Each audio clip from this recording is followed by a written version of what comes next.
مجھ سے پناہ مانگی ہے تو اس کو پناہ عطا فرما۔ تو دو کام رمضان المبارک کے اندر جو ہم نے کرنے ہیں وہ مانگنے والی چیز ہے، یعنی جنت کا طلبگار اور جہنم سے پناہ۔ ایک مختصر سی حدیث کے الفاظ ہیں کہ اللہم اجرنی من النار، حدیث پاک میں آتا ہے کہ جو شخص مغرب کی نماز کے بعد 7 مرتبہ یہ پڑھتا ہے اللہم اجرنی من النار، اگر اس کو صبح سے پہلے موت آ گئی تو اللہ تعالیٰ جہنم اور قبر کے عذاب سے محفوظ فرمائیں گے۔ اسی طرح جو شخص صبح کی نماز کے بعد 7 مرتبہ پڑھتا ہے، شام سے پہلے اگر اس کو موت آ گئی تو اللہ تعالیٰ جہنم سے اور قبر کے عذاب سے اللہ محفوظ فرمائیں گے۔ تو 2 کام ہم نے جو مانگنے ہیں اللہ تعالیٰ سے رمضان مبارک کے اندر، 2 کام جو ہم نے 2 چیزیں جو مانگنی ہیں، ایک جنت کا سوال اور دوسرا کہ ہم نے اللہ تعالیٰ سے کیا کرنا ہے، جہنم سے پناہ مانگنی ہے کہ اللہ ہمیں جنت عطا فرما اور جہنم سے پناہ عطا فرما۔ ہر دعا کے اندر چاہے جو بھی دعا ہم مانگے ہم نے یہ طلب کرنی ہے۔ تیسرا کام جو ہم نے کرنا ہے وہ اللہ تعالیٰ کے حضور نے فرمایا کہ وہ استغفار ہے، یعنی اپنے گناہوں کی توبہ کرنا۔ استغفر اللہ ربی من کل ذنب واتوب الیہ، کثرت سے یہ پڑھنا۔ تو 3 کام ہو گئے، پہلا کام جنت کی طلب، دوسرا کام جہنم سے پناہ، تیسرا کام جو پڑھنے والا ہے کہ ہمارا ہر وقت اٹھتے بیٹھتے چلتے پھرتے زبان پر استغفار ہو، استغفر اللہ ربی من کل ذنب واتوب الیہ۔ حضور پاک صلی اللہ علیہ وسلم نے فرمایا نا کہ پہلا عشرہ رحمت کا، دوسرا عشرہ بخشش کا اور تیسرا عشرہ گناہوں کی بخشش کا۔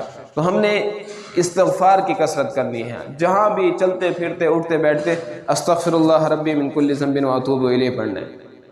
حضرت سیدنا عمر فاروق رضی اللہ تعالیٰ عنہ کے بارے میں آتا ہے کہ جب رمضان مبارک کا مہینہ لگتا تھا تو لوگوں کو مبارکباد دیتے تھے کہ اے لوگوں تمہیں مبارک ہو، بخشش والا مہینہ آ گیا ہے، وہ مہینہ آ گیا ہے کہ جس کے اندر ہمارے گناہ بخش دیے جاتے ہیں۔ تو استغفار کی کثرت کرنی ہے۔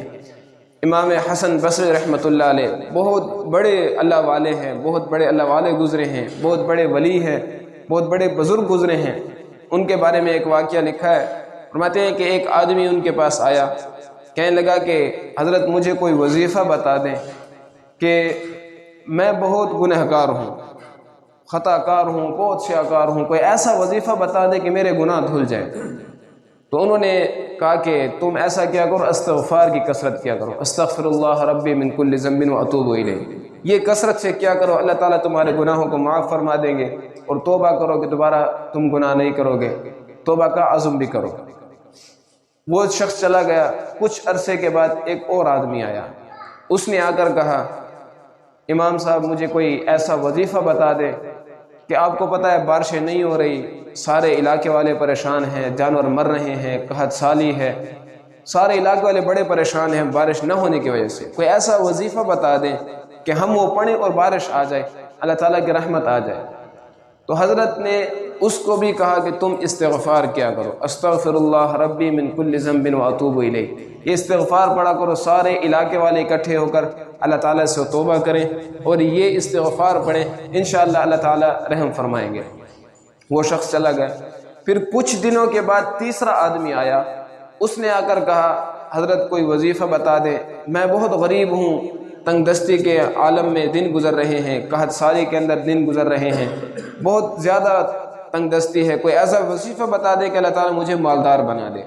حضرت نے اس کو بھی کہا کہ تم استغفار کیا کرو، استغفر اللہ ربی من کل ذنب واتوب الیہ۔ اب دیکھیں 3 آدمی آئے، تینوں کو حضرت نے ایک ہی وظیفہ بتایا۔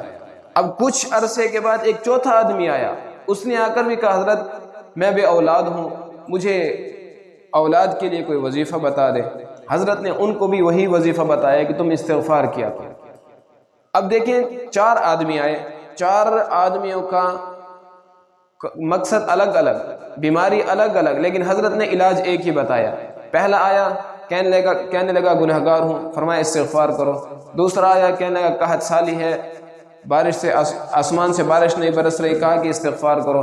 تیسرا آیا کہا کہ میں بہت غریب ہوں، تنگ دست ہوں، کہا کہ استغفار کرو۔ چوتھا آیا کہا کہ اولاد نہیں ہے، پھر بھی کہا کہ استغفار کرو۔ اب باقی لوگ تو چھوڑ دیتے ہیں، لیکن جو شاگرد بیٹھے ہوتے ہیں وہ ضرور سوال کرتے ہیں۔ تو شاگردوں نے کہا کہ استاد جی آپ نے پہلے کو ایک ہی نسخہ بتایا ہم خاموش رہے، دوسرے کو وہی نسخہ بتایا ہم خاموش رہے، لیکن جب چوتھا آیا چاروں کا مسئلہ الگ تھا، چاروں کی پریشانی الگ تھی، لیکن آپ نے اس کو علاج ایک ہی بتایا۔ تو ان کو امام صاحب رحمۃ اللہ علیہ نے کہا کہ یہ میں نے اپنی طرف سے نہیں کہا، یہ قرآن کا نسخہ ہے، قرآن یہ کہتا ہے۔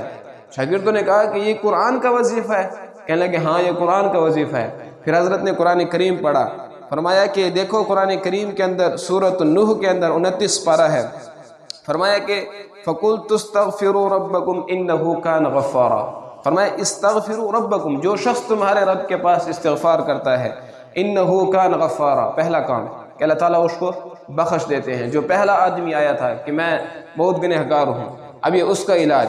پھر دوسرا فرمایا یرسل السماء علیکم